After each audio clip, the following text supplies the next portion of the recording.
Good morning, students. Now today I'll be taking the poem which is on page number 115, and the poem is "O Captain, My Captain." Okay, those who have got the books, just take out your books on page number 115. Okay, the poem "O Captain, My Captain" is written by Walt Whitman. This poem has 3 stanzas, and we see it is a symbolic poem in which captain refers to Abraham Lincoln and the ship refers to the USA. Okay? The poem describes the victory of the Union after the end of Civil War and also the assassination of Abraham Lincoln. Okay, so the poem, I'm reading out first stanza. O Captain, my Captain, our fearful trip is done.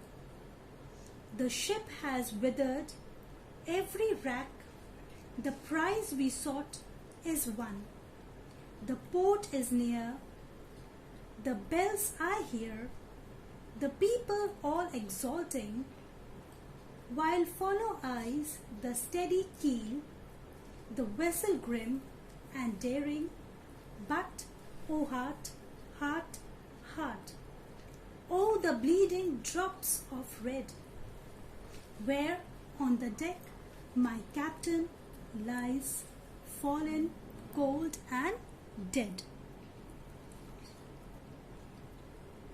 In the first stanza, Whitman calls captain, that is Abraham Lincoln, of the ship, and ship is USA.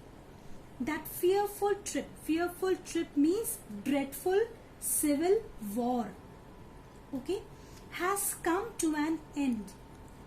The people have won the victory at last, which they wanted, the victory of the Union. Poet tells the captain that port means home. Here port means home. Home is very near, and now he can hear the sound of temple bells and cries of people who are eagerly waiting for them. The cry is not sad cry, it's a happy, joyful cry. Okay? The enthusiasm increases as the ship reach near the port. Keel. Now what is keel here? Keel is, you can say, a part of underside of a boat.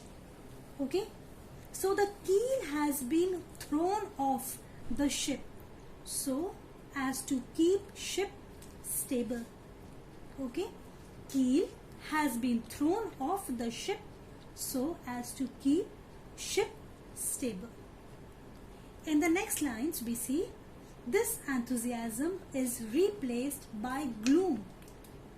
The captain is dead now, and the blood is oozing. Oozing means coming out. The blood is oozing from his body. This makes the poet exclaim, "O heart, heart, heart." The captain who was supposed to be praised by the people for his bravery is now lifeless and motionless.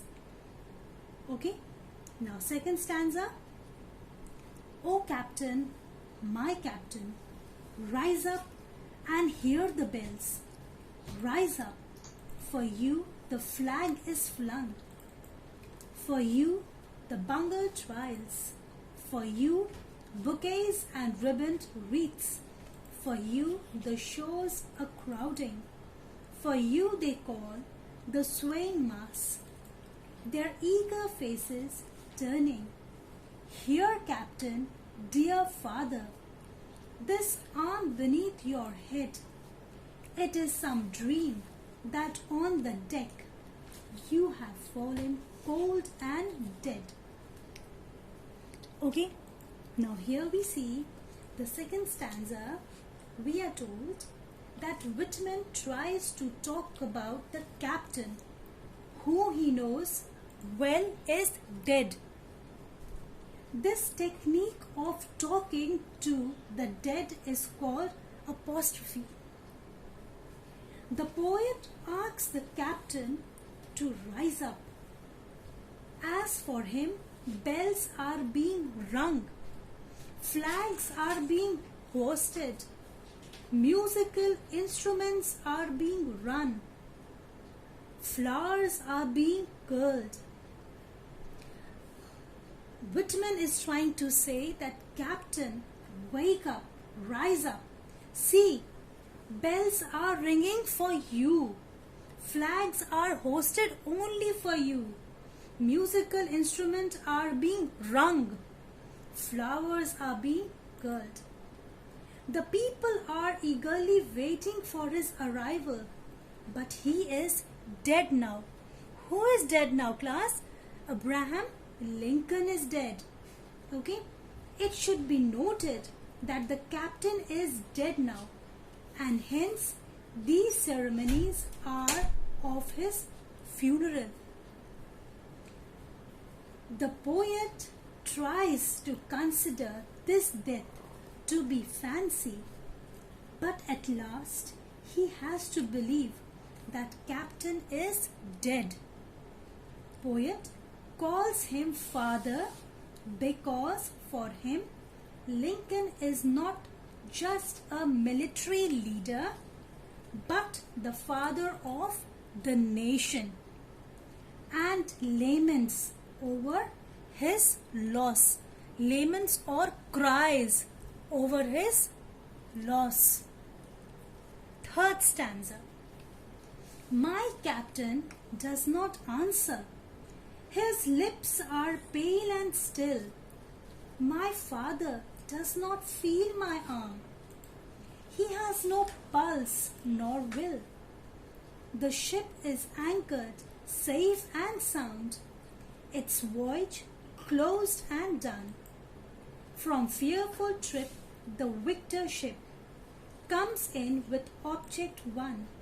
Exalt, O shores, and ring, O bells. But I, with mournful trend, walk the deck. My captain lies, fallen cold and dead. The last stanza or the third stanza, we are saying it is full of emotions. Whitman experiences that they have won the battle or of their victory. But at the same time, he laments over the death of Lincoln. He is having mixed emotions. Happy because they have won. Sad because they have lost their captain. Okay, and it is a very big loss for the nation. The poet says that now the captain is dead. His lips are pale. He can neither feel the arms of the poet, not his heart is beating. The poet puts his hand under Lincoln's head, but there is no movement, no motions. The dead man or the Lincoln is unable to understand. Okay? It is such a time when the ship has arrived as its destination. The fearful trip, the horrors of the Civil War is over now, and there is relief among the people. I am repeating it again, listen carefully. The fearful trip was the Civil War, and it is over now, and there is relief among the people. Relax, happy. People are happy. People are rejoicing, but the poet is mourning over the death of Lincoln. People are very happy, but the poet is crying, mourning. Why? Because he has lost the father, captain, or you can say the main administrator of the nation. The deck here refers to the cemetery of Lincoln. Poet, moving around this place, laments over his death. Hence, the poem ends with both victories as well as loss.